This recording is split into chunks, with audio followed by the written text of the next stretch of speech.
suami saya meninggal tiba-tiba. Dia tak sakit, tak ada nampak apa-apa perubahan ke apa. Sebab pagi dah benda memang mengejut untuk saya, mengejut juga untuk anak-anak Allah. Finally here.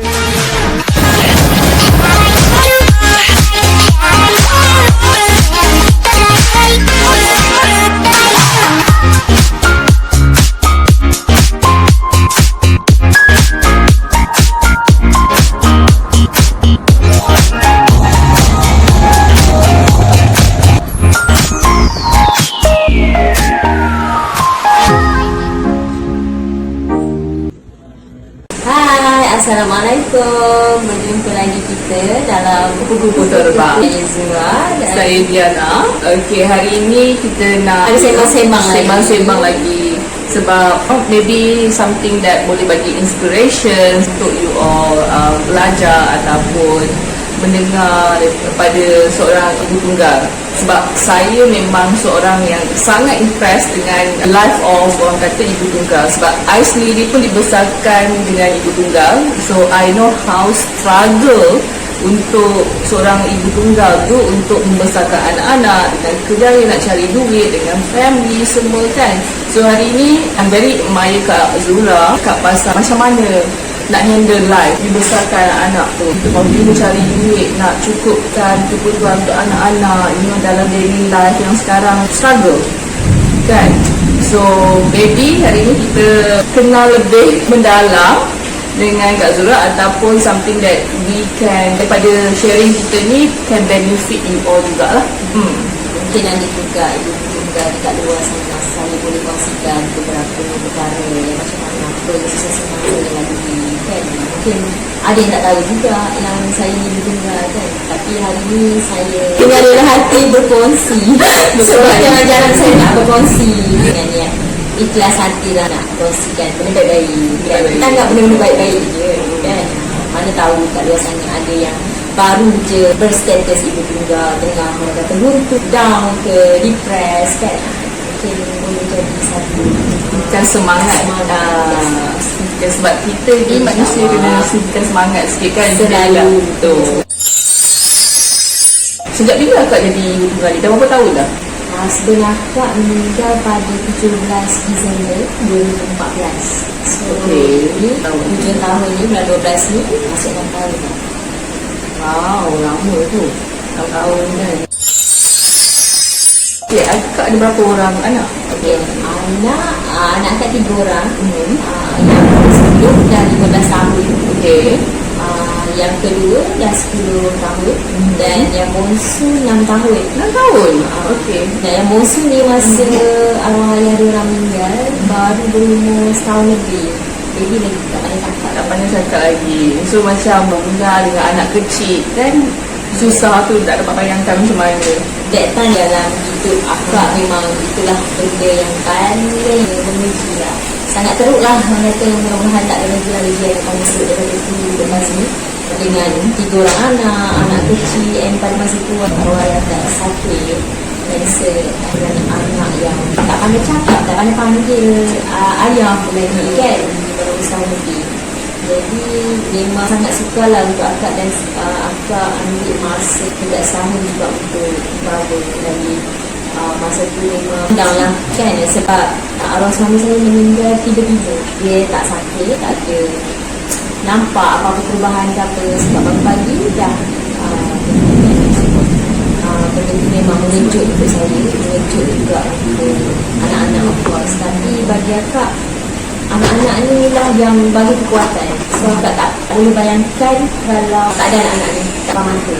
Mungkin akak sendiri tak buat, macam ikut je lah diri sama kan. Macam tak ada benda lagi nak hidup untuk apa lagi kan.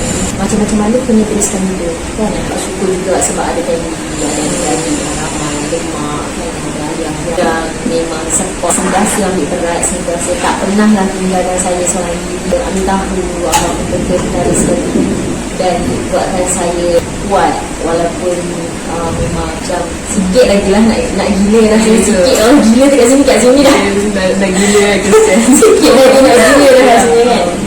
Tapi lah tak ada orang tahu lah kan. Kita sendiri tahu bila kenang-kenang balik rasa macam Seraganya sampai ke masa tu kan, akak sampai doa, janganlah ya Allah Tuhan, janganlah bagi orang lain rasa apa yang aku rasa, sebab rasa macam pelik sangat. Janganlah bagi ada wanita lain yang rasa apa yang saya rasa masa tu.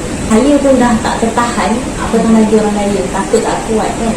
So macam saya, alhamdulillah ada family. Kalau saya rasa kalau tak ada keluarga yang adik-beradik, mak ayah dekat masa tu, saya rasa tak payah apa jadi dengan anak-anak kecil lagi. Anak sulung saya pun main peranan yang penting jugalah, sebab masa tu dia dah berumur dekat 10 tahun, 9 tahun lebih. Macam 4 dah jam 4 dia dah berumur masa tu. Memang dia very understanding and dia paling strong lah. Dia yang turning point yang untuk tiba-tiba macam wake up. Kan duduk hari-hari nangis, hari-hari pergi kubur, hari-hari kata meratapi kehilangan tu. Tiba-tiba anak sulung kat ni macam bagi satu tamparan macam mama dadah lah. Wow, I rasa dulu rumah I dadah ni apalah mendacak lah. Dadah lah. Kalau kakak ni boleh terima, dia cakap, takkan mama tak boleh terima. So benda tu saya rasa dengan budak yang 9 tahun, 10 tahun boleh cakap kat kita, padahal orang lain bukan tak cakap ni kan. Orang kata lain sikit kan, ustazah atau adik-adik cakap dah lah, cakap kena kuat, semua kawan-kawan semua cakap. Tapi dia tak ada, kita rasa macam alah aku tak rasa apa yang aku rasa, macam tu lah nak cakap dia seolah-olah kan dalam hati.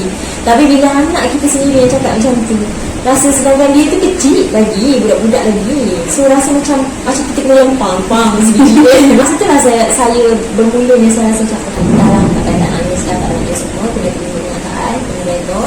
Dan akak terima masa tu, kalau betul-betul sayang kat dia, lepaskanlah dia pergi. Sedangkan dia pergi ke tempat sisi Allah yang memang tempat paling selamat daripada kat dunia ni sebenarnya. Kita hari-hari kat dunia ni berdosa kan, buat dosa setiap hari. So dia dah terlepas berapa daripada perkara-perkara macam tu. Jadi saya ambil benda tu dan tiga-tiga terima, terrena dengan pemberian ni semua, jadi lebih tenang, tak huru-hara lah, mudah perjalanan hidup tu perlahan-lahan susun. Dan mula keluar bekerja balik, dekat setahun juga tu tak bekerja tu, sampai kan ramai orang cakap juga balik dekat macam mana lah kan, dengan orang pun fikir kita rumah macam mana, orang pun fikir kita macam mana nak survive tu dengan nampak macam tak kerja betul kan. Lepas tu dengan anak 3 orang tu, so ramai yang ada cadangan balik ke kampung je lah, bos pun nak pergi sana, saya hidup kat negeri kan. Tapi agak nekat, walau apa pun jadi, saya tak nak anak-anak saya susah.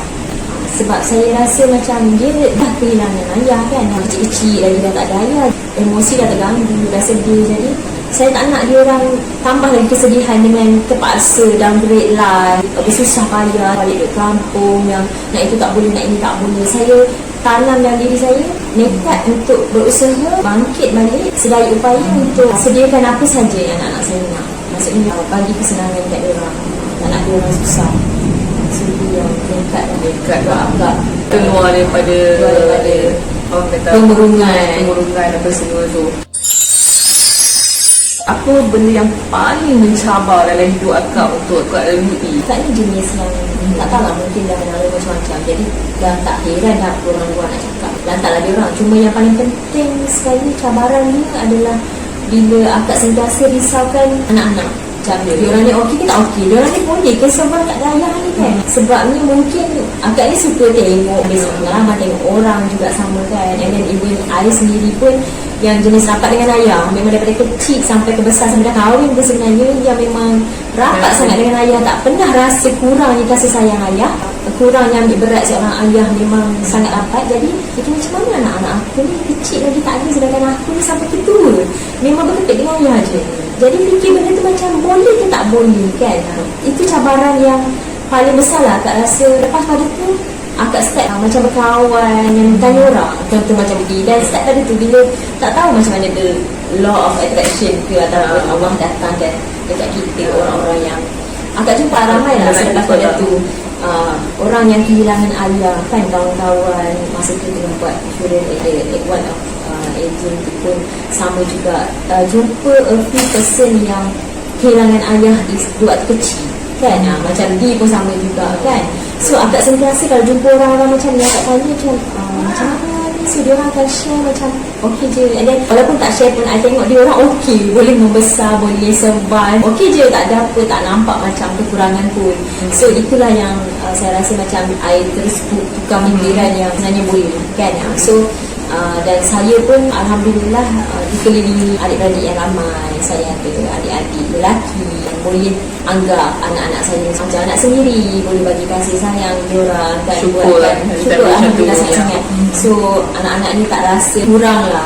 And then cabaran ni juga bila anak, terutama yang kecil lah sekali tu, bila dia balik sekolah aja bercakap pasal ayah. Ada satu kejadian, kita yang bongsu tu balik, dia cakap yang kawan dia, ayah dia ambil, mama, abang adik tadi yang dia dah ambil. Benda-benda yang macam tu yang saya rasa saya tak boleh nak tahan. Of course lah, kita kesian anak kita kan. Dan benda tu kita, walaupun saya buat macam mana sekalipun, saya tak boleh nak jadi ayah dekat. Saya boleh bagi contoh je, nak minta apa saja saya boleh kerja buat, cari duit apa je yang dia orang nak. Tapi bila dia suara tambah dia macam tu, saya tak boleh nak kata jadi tiba-tiba bertukar wajah jadi ayah dia orang gitu. Saya tak boleh benda tu. So tu yang salah satu cabaran yang saya rasa saya tak mampu nak buat. And then satu lagi pula, bila yang abang dia pernah dijadikan sebagai contoh dalam kelas kan, ustaz dia bercerita mungkin kisah anak yatim kan, mungkin tanpa sengaja lah ustaz tu pun bagi contoh. Dia tak ada niat apa-apa kan, tapi budak ni kan sensitif. Mungkin tak tahu lah, mungkin anak yatim budak ni ada perasaan kan. So ustaz jadikan dia contoh, okey anak yatim macam kat ayah dia, tak ada ayah dah macam tu kan. Jadi anak akak yang nombor 2 ni, yang lelaki tu balik rumah menangis. Saya cakap Kak Ain segan lah, sebab semua kawan Kak Ain tengok dekat Kak Ain tengok dekat dia, oh macam ni anak yatim punya tak. So benda-benda macam tu lah buat saya rasa macam and then I pun sebenarnya ada PM dekat lah kat ustaz tu, bagi dia alert kan. Kadang-kadang orang tak rasa dan juga dia tak rasa apa yang kita rasa kan. Mungkin bagi dia nak bagi contoh, nak niat dia baik bagi manfaat kat orang lain, kat budak-budak lain, tapi dia mungkin tak duduk dekat tempat kita tu kan. Itulah antara cabaran dia. Yang lain-lain memang banyaklah cabaran dengan cara tubuh macam-macam orang kan. Cumanya yang paling ni adalah anak-anak. Sebab apa saya fikir cabaran ke kesenangan, apa benda yang penting anak-anak saya dulu kan. Dia orang happy ke tak happy, sedih ke tak sedih, dia orang emosi ke, dia orang marah ke tak suka ke, semua yang penting saya kena lebihkan anak-anak. Kat sini saya nak masukkan sikit lah, especially for orang yang tengok sekeliling, because I'm living as a anak ibu tunggal juga. Sebenarnya apart from family yang try untuk completekan hidup ataupun journey of sebagai anak ibu tunggal ni, tapi sebenarnya banyak faktor yang mendorong kepada mental damage untuk budak-budak, basically orang sekeliling juga, to be honest with you. Sebab kadang-kadang kita tak perasan pun apa yang kita buat sebenarnya, walaupun orang tu dewasa. So before we talk to all these people, all these kids especially, try to think apa in their shoes, apa yang diorang fikir, apa yang diorang rasa sebelum kita suka-suka hati mulut kita keluar bercakap macam tu. Kalau kita jadi diorang, apa yang kita rasa yang kita rasa. Itu je lah yang saya nak masukkan sikit kat sini, input. Okay, I understand akak punya lelaki, akak ada family yang bagi sokongan, semangat kan dengan anak-anak apa semua, tapi apa rahsia akak untuk cekal sendirian? Alhamdulillah syukur saya ada tak ada family, ada adik-beradik yang dekat Islam semua. Tapi of course lah, masing-masing pun ada lah masing-masing, ada keluarga masing-masing kan, tak ada lah nak 24 jam dengan kita kan. So walau macam mana pun kita sendiri kena kuat. Macam setiap hari, tak tahulah, mungkin akak pun syukur juga Allah tu sentiasa lindung akak yang nak kena apa-apa pun anak-anak, apa-apa pun anak-anak pun of course sangat Alhamdulillah, tak adalah orang kata banyak pelik-pelik ke. So far memang mudah untuk besarkan diorang ni, tak banyak cerewet, ringan tulang kalau suruh apa-apa kan. Diorang pun faham yang mama diorang ni lah mak dan mama diorang ni lah bapak, yang memang semua benda kena buat sendiri. Dan satu benda yang saya nak pesan juga, kalau katalah ada ibu dekat luar sana tengok punya video ni, ada InsyaAllah sebenarnya banyak yang bilik dengan pengembangan. Berbalik pada soalan kita tadi, macam mana kita boleh survive sendirian, macam mana boleh sendirian bersama anak-anak ni.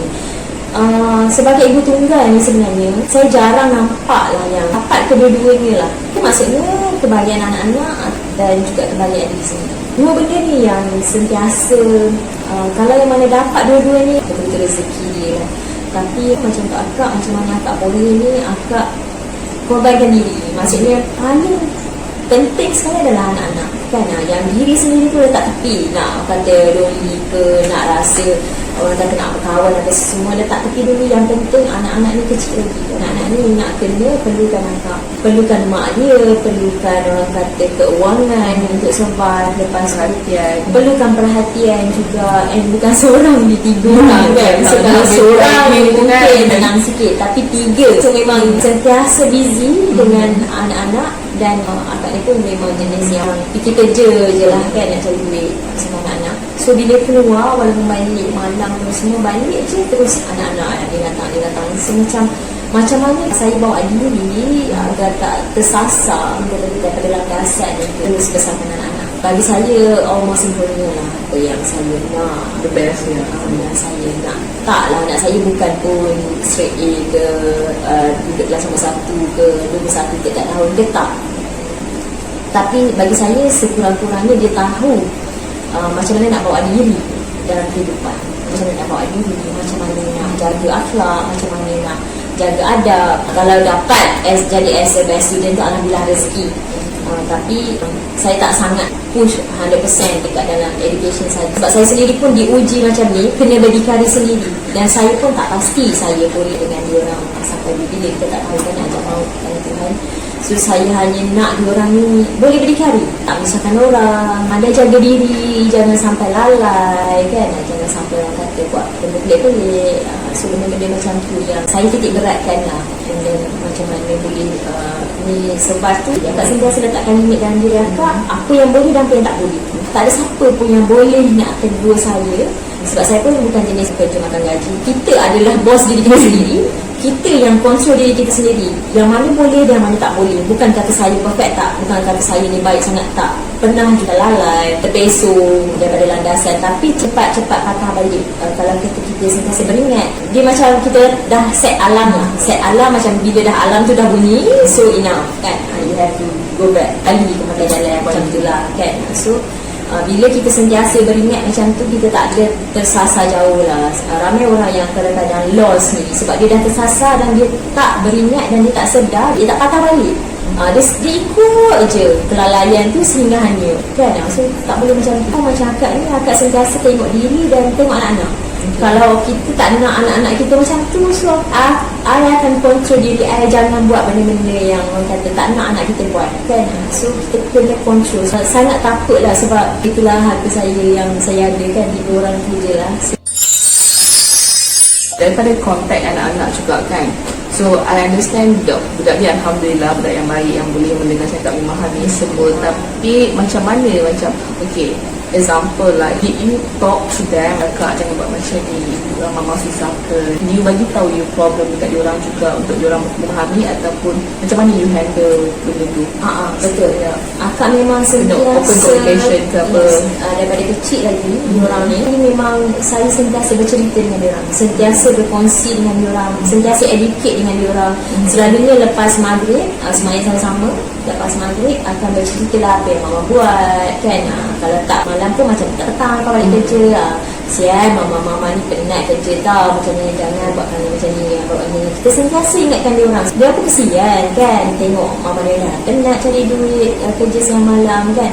Lama-lama saya tengok dia orang memang sangat faham. Kalau dia nak minta apa kat sini macam tak apalah mama penat kan, tak mahu rehat ni. So kalau sebab benda ni kita yang educate dia orang sebenarnya. Lepas saya sendirian, bukan nak kata bila berdua ni, tak ada kelebihan dia juga sebenarnya bila single mom ni, yang kita boleh control everything. Kita nak ajar macam tu, dia nak ajar macam ni, lepas macam mana jadi anak huru-hara kan. So benda-benda macam tu selalunya menjadi konflik bila di dalam rumah tangga. Kalau yang sulung tu memang berdua lah dengan arwah husband. yang sehingga dia berumur 9 tahun 10 tahun, mungkin ada benda-benda yang saya belajar, macam yang akak belajar sendiri. Oh, kalau dulu aku macam ni dia jadi macam ni. So macam untuk dua yang kecil itu, daripada kecil lagi dah memang 100% kita punya ni, dan kita cuba ubahlah yang dulu kita mungkin selawat masa nak belajar kehidupan belajar macam mana nak mendidik anak, nak membesarkan anak tu kan, banyak first time lah first time pula kan. So banyak yang kita rasa benda tu silap kan, manjakan lebih pula kan. Biasalah anak pun paling sayang lah, tak ada anak lain lagi masa tu kan, menatang macam minyak yang penuh, memang tak pernah suruh apa-apa kan, tak pernah yang apa-apa. So dia akan jadi lebih manja sampai sekarang pun sebenarnya. Kalau suruh apa-apa tu janganlah kan, tak suruh adik-adik dia kan. Kedua tu, saya sendirian, saya dah belajar daripada kesilapan lalu yang mendidik anak-anak ni, saya ubah. Satu lagi juga bercakap tau, cara kita bercakap dengan anak-anak. Kalau kita cakap soft, kita cakap janganlah macam ni, kesian kat mama ni kan, benda-benda yang soft macam buat diorang lagi touching and lagi dapat tahu benda tu sebenarnya, berbanding dengan kalau tak sebelum ni yang mungkin muda kot dulu kan, anak aku masa muda cakap sikit dengan nak marah, dengan nak tengok janganlah macam ni, nak papang kan. Jadi sebenarnya anak tu memberontak, dia punya balasan kat kita tu dia akan jadi keras. Paling penting explain, jangan, kalau kita nak cakap jangan buat ni, kenapa jangan buat ni? Kalau kita nak cakap kena buat ni, kenapa nak kena buat ni? Kita kena explain kenapa dan mengapa benda tu kena dan buat dan tak boleh buat.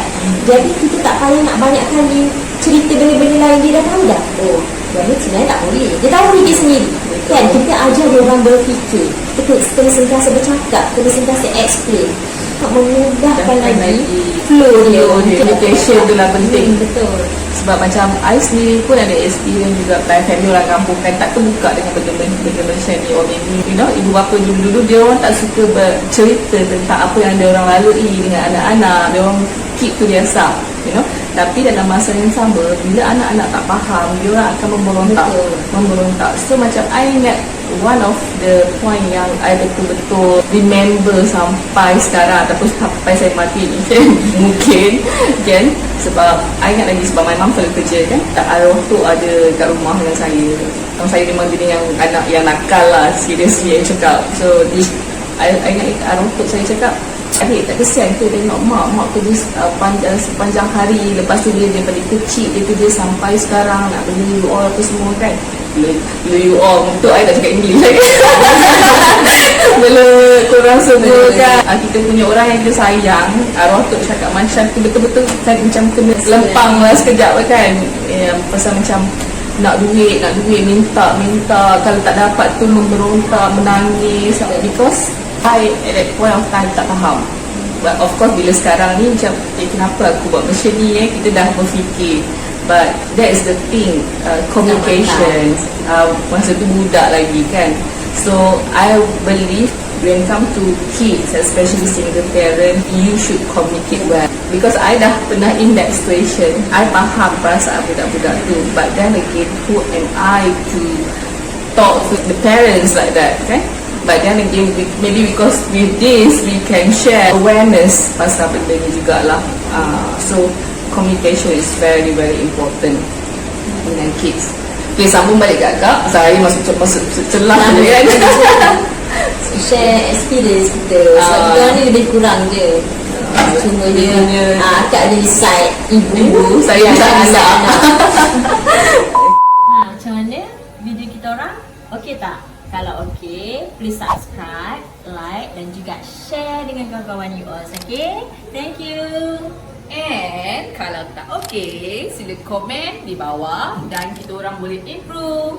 Bye. Saya pernah membuat, tak tahu nak kata satu kesilapan, tapi orang kata ini semua adalah ketentuan Allah Ta'ala yang mungkin nak bagi saya pengajaran.